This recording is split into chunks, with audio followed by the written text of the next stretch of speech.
Hello, I'm Dermot Nolan from Math Support Online. You may have seen an earlier video where I spoke to Jenny Florence from the A to Z of Emotional Health online library. And we had some fantastic discussions about the emotional health and helping with confidence and self-esteem with young people. And I'm really pleased that Jenny is joining me today because she's going to talk to you about how she has agreed to come on board to try and help and support some of my students with their learning process and some of the issues that they might actually encounter. So can I hand over to you, please, Jenny? You certainly can, Dermot, and thank you very much, not only for our previous conversations, which have been so insightful and are obviously in my library if anybody hasn't actually seen them and wants to have a listen, but you know, also for asking me to come and collaborate with some of your courses and some of your students. I am so passionately into emotional health, raising the awareness of emotional health and understanding how that impacts in all areas of our lives. So coming on board and helping you perhaps give, I guess, more than just math support to your students. It's about giving the full package, really, isn't it? So Absolutely, yeah. You know, I'm kind of wanting to say, really, for anyone that doesn't know either of us, actually that's exactly how Dermot approached me. He just said, you know, I can see that when people are struggling with their learning, there's so many other underlying issues. And as I said, we got talking, and so I'm very keen to put as much out into the world as I can. And one of the key areas, I think, Dermot, that I've really found in people is the underlying issues of both confidence and self-esteem. And as a result of that, what I would call levels of self-doubt. Also, kind of lots of people who struggle with learning have what I call a raging inner critic. Yes. It's kind of like this personal, internal criticism. In fact, for some people, I would say it borders more like an internal bully than an internal criticism. Sure. And it really gets in the way of feeling okay about trying something out. It creates this kind of mental block.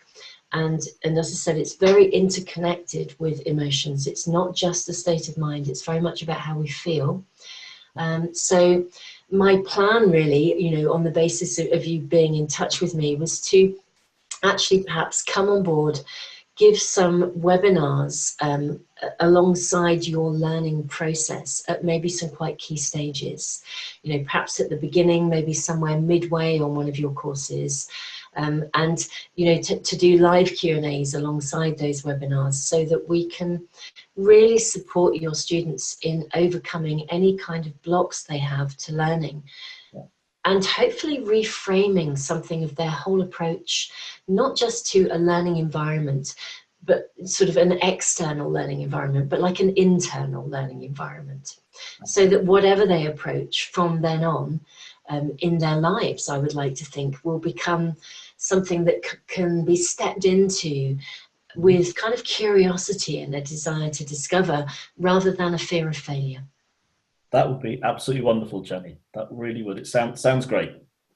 Well, I think my plan at this stage, Dermot, is to, I will put that together for you. And as I said, we'll collaborate and hopefully I can be on board as you launch your site, which will be very exciting. What I will also do is put together a PDF document that outlines some of the key areas where people struggle, so that actually anyone, you know, connecting connecting to your site will be able to maybe get a flavor of what we might be able to bring into your learning process as an added extra to their learning process. In embarking on the journey of, well, in your case, of learning more in the way of maths. And it's quite interesting. It has quite a personal resonance for me because when I was at school, I actually thought I was rubbish at maths. And I kind of want to let people into a bit of a secret here, because I, after having some conversations with Dermot, I shared that with you, and it was really rather lovely. Dermot put together like a little online package for me to teach me how to do long division, because I said that it was one of those, it was like the bane of my life. I struggled so much, and even now at 56 it's a biggie for me. And I have to say, the fact that I can now do it has just been a really fabulous, just like a little fabulous extra for me. So, you know, I just want to thank you, and also actually acknowledge that your teaching style for me was very, very, it was so encouraging, and I understood it, and which is curious because I think it highlighted for me how much my own blocks had got in the way when I was at school, because I felt I was rubbish at maths. But also the fact that at any time in our lives, with the right kind of personal support, we can actually get through that. So yes, a bit of an added bonus for me in there. I hope that's okay, Gemma. I wanted to share. That's fine. That's fine. It hasn't embarrassed me too much. Good, good. I'm delighted. I'm delighted. So yeah, a big thank you. Well, thank you very much for agreeing to collaborate with us, and we really look forward to working with you. And I thank you on behalf of any of my future students as well. You're welcome, Gemma, and thank you for inviting me. Okay, talk to you soon. Okay, bye-bye. Bye.